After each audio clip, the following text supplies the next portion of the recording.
back to another video. Thank you so much for being here. If we don't know each other already, my name is Lauren. I am a teacher turned homeschooling mom in Texas, and today we are talking about what our homeschooling currently looks like. I'm going to do a little bit of planning with you guys and walk you through how we do things over here. If you haven't already, be sure to subscribe so you don't miss another one. Let's get into it. Okay, so I've talked with you guys before how we utilize a checklist to help us accomplish practicing different tasks and learning about and practicing skills in different topics or subject areas. So recently I have revamped our learning checklist, and we keep this laminated on our refrigerator, so every week we can check through what all we've done, what all my son has accomplished, and what needs to be accomplished or what we want to practice more on.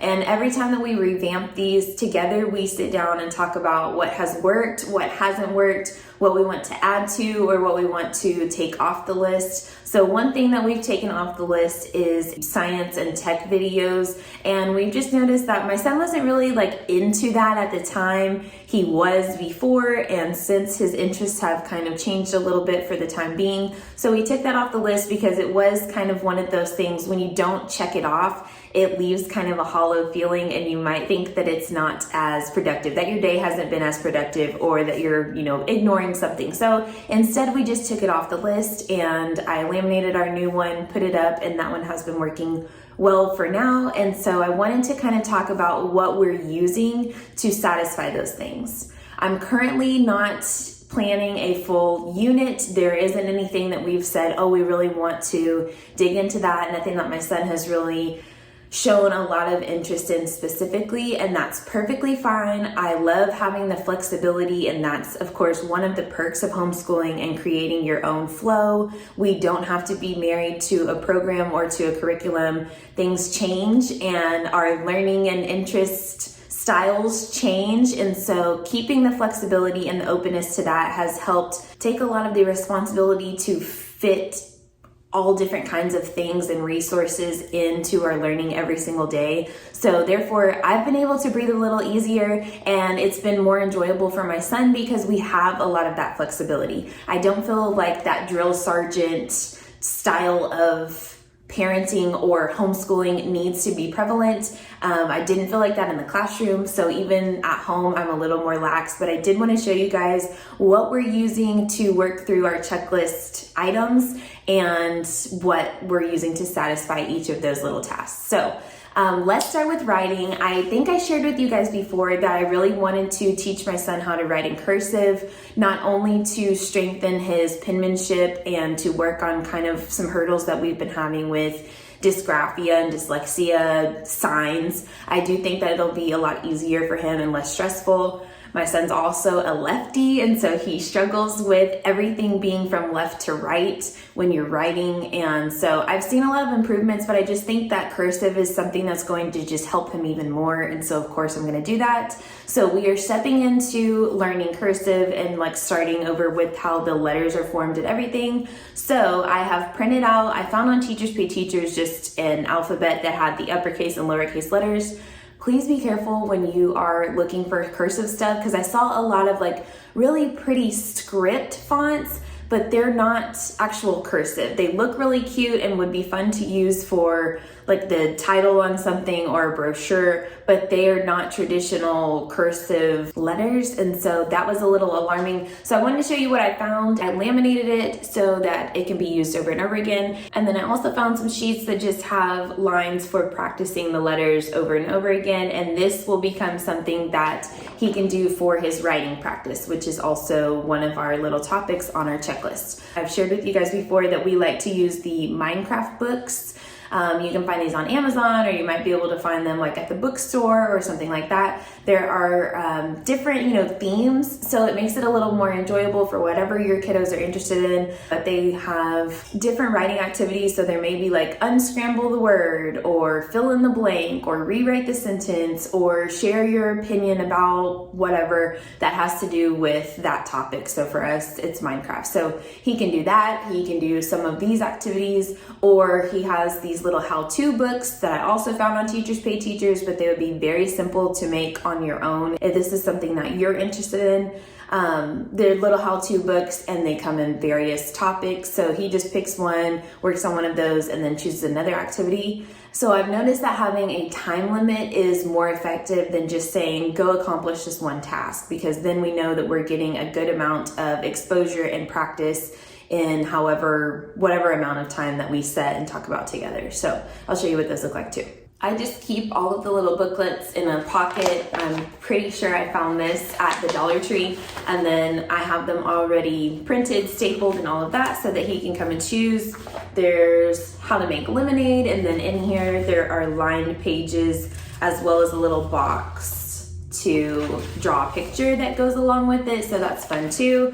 And then, we discuss our writing conventions, make sure that we're forming our letters correctly, spaces between the words, punctuation at the end, noticing any sight words or words that we come across frequently that we absolutely should know how to spell, etc., etc. So that is what we do for writing. And then for reading, in his room, he has all of his books. And if you guys are interested in kind of how I've organized those, then I'll be happy to share. But he does have different leveled books that he can choose from, or I tell him sometimes, go challenge yourself and just choose a book that you're interested in that I know will be a little more difficult for him to read independently. But of course, pushing them and encouraging them will also help their confidence that they are able to do something that may seem intimidating or a little harder than what they've done before. But that's totally fine. Push your kids, set different expectations. Don't let them just take the easy way out, because that's not going to help them in the long run. That's just my personal tidbit on that. What else is on your chart? Oh, learning games. No, learning activities. Learning activities now. And there's one more thing. What is it? Daily pages. Yep. Okay. I'm just gonna sit over here.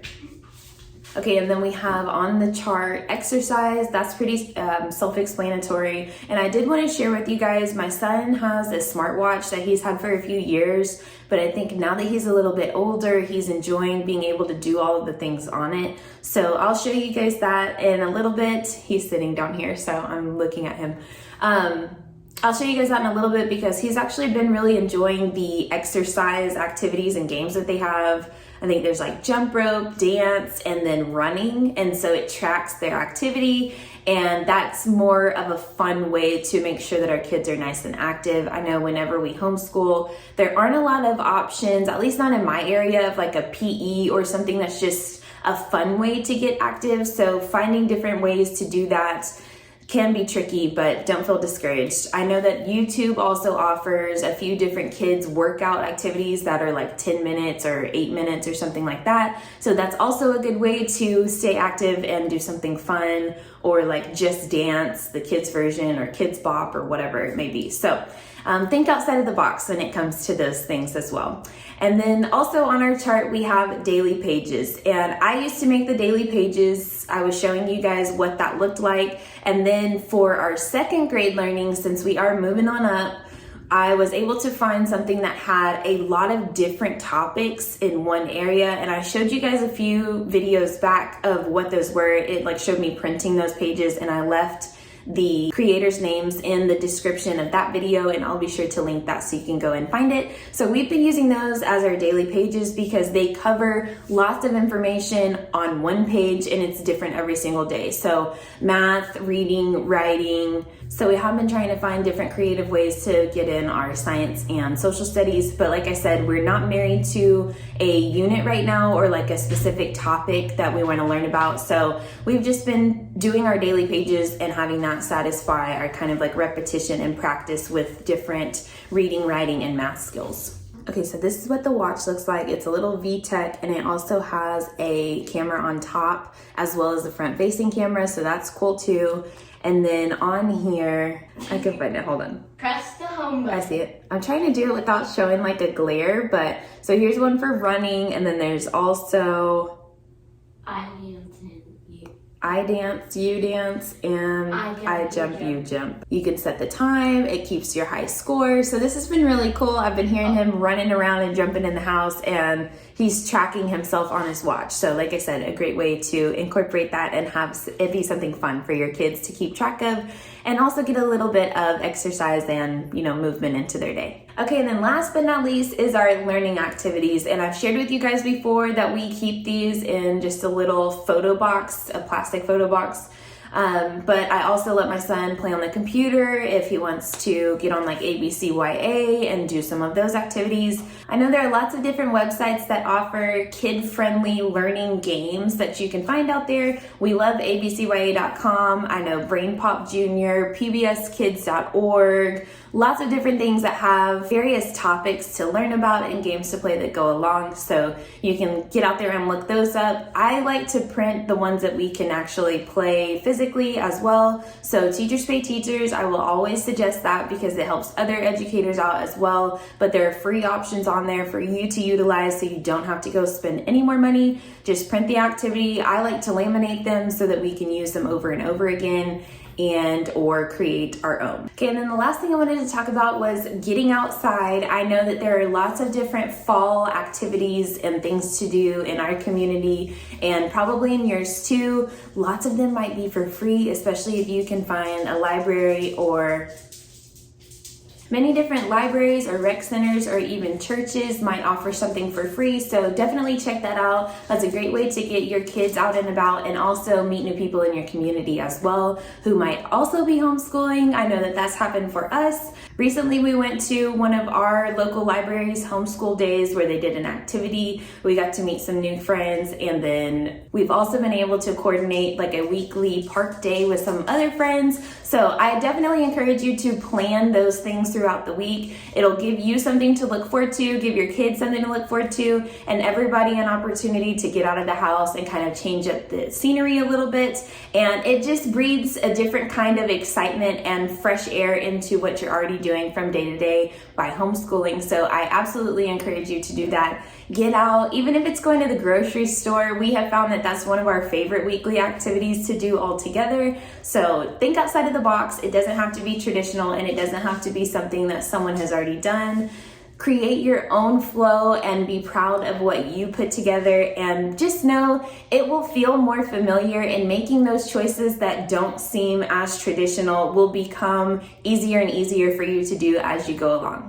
If you enjoyed these realistic Plan With Me videos, go ahead and hit the like button so I know that this is your jam, and I will see you in the next one.